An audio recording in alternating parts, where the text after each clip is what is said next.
हरे कृष्णा। तो अभी हम 8 नंबर श्लोक चर्चा करेंगे। सात श्लोक तक हो चुका है था पहला अध्याय का कुरुक्षेत्र के सैन्य निरीक्षण। तो 8 नंबर श्लोक इस प्रकार है। भवान विश्वकर्णश्च कृपशंतिज्य अश्वत्थामा विकर्णश्च सोमदत्तिस्तथैव च। ये बता रहे हैं दुर्योधन ने गुरु द्रोणाचार्य को कि हमारा सेना, मैं 7 नंबर श्लोक में चर्चा कर चुका हूँ कि हमारे सेना में बहुत विशिष्ट हैं और विशिष्ट अभी नाम गिना रहे हैं। कौन? दुर्योधन ने। बताते हैं पहला कि भवान, भवान मतलब आप, भवान भीष्म, भीष्मदेव, भवान भीष्म कर्णश्च, कर्ण मतलब और उनका दुर्योधन मतलब अर्जुन का आधा भाई बताया जाता है, वो भी बहुत युद्ध में निपुण थे। भीष्म पितामह को थोड़ा सा बता देता हूँ। और द्रोणाचार्य के तो बारे में बताया आपको कि द्रोणाचार्य भी गुरु, सारे गुरु वंश के गुरु थे। सारे उनको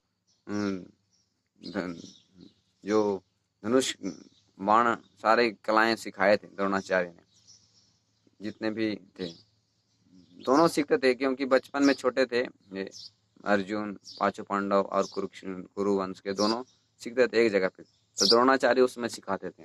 और भीष्म भीष्म देव मतलब उस समय बहुत मतलब पितामह वृद्ध थे, 400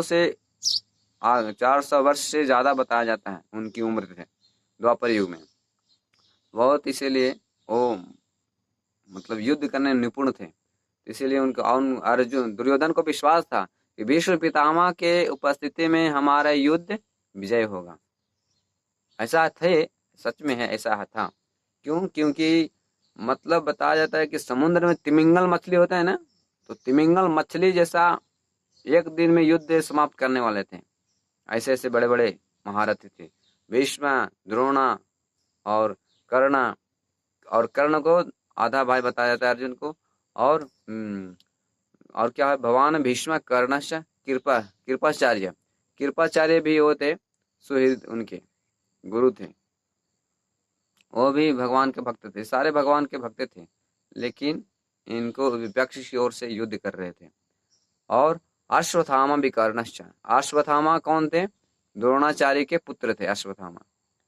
एक बार कथा है, अश्वत्थामा भगवान श्री कृष्ण के पास गए थे सुदर्शन चक्र लेने के लिए, क्योंकि वो सब तो सीख लिए थे अपने पिताजी से, गुरु द्रोणाचार्य से। तो भगवान श्री कृष्ण के पास गए थे कि सुदर्शन चक्र चाहिए। सुदर्शन चक्र क्या ले गए? भगवान श्री कृष्ण उसको धारण करने के लिए किसी शक्ति भी चाहिए, तो उनको मांगने के लिए गए थे। तो भगवान श्री कृष्ण ने सुदर्शन चक्र ऐसा छोड़े।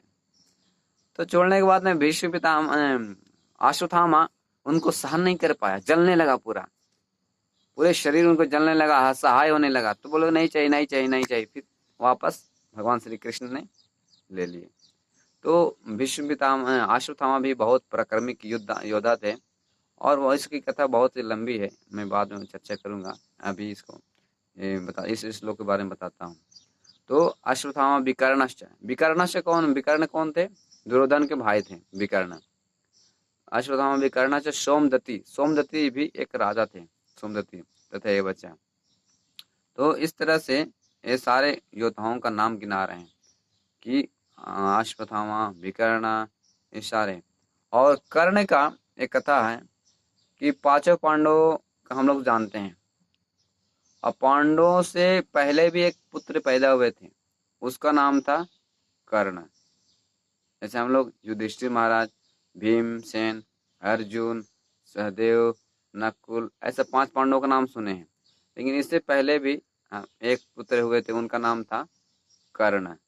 कर्ण भी पराक्रमिक थे। ऐसा बताया जाता है कि जब कर्ण धनुष बाण छोड़ते थे तो उनके 4 कदम ऐसा दो कदम पीछे रथ हट जाता था युद्ध में, और जब अर्जुन चलाते थे तो 2 ही कदम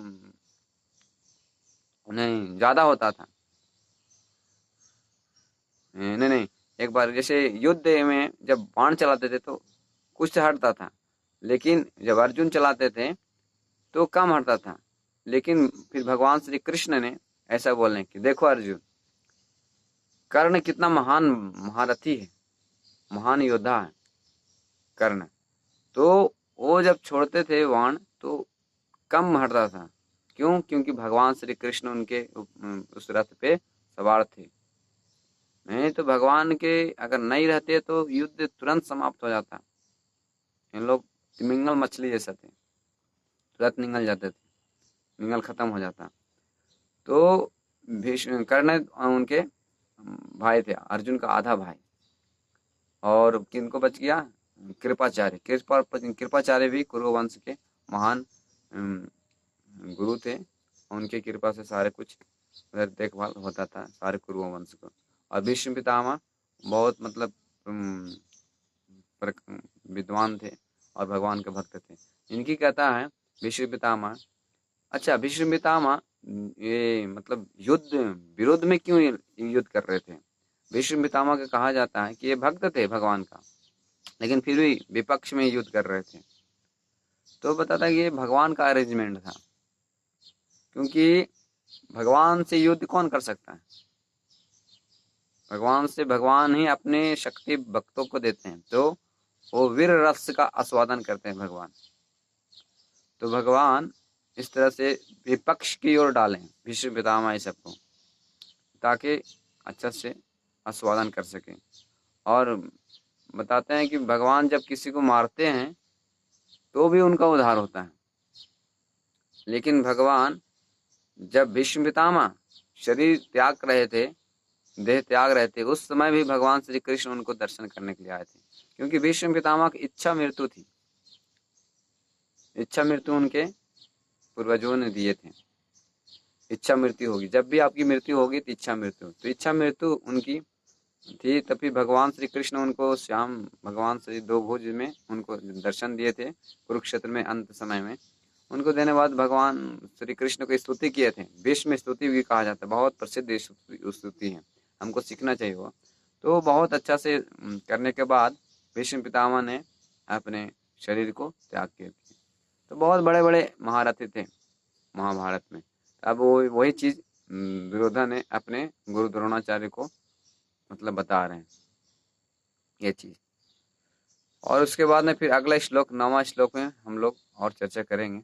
ठीक है, तब तक के लिए हरे कृष्णा कृष्ण कृष्ण हरे हरे, हरे राम राम राम हरे हरे। इस मंत्र को जप कीजिए और श्रीमद् भगवत गीता के हर दिन आप सुनते रहिए। और किसी को कोई कमेंट हो, प्रश्न हो तो जरूर पूछिए। हरे कृष्णा।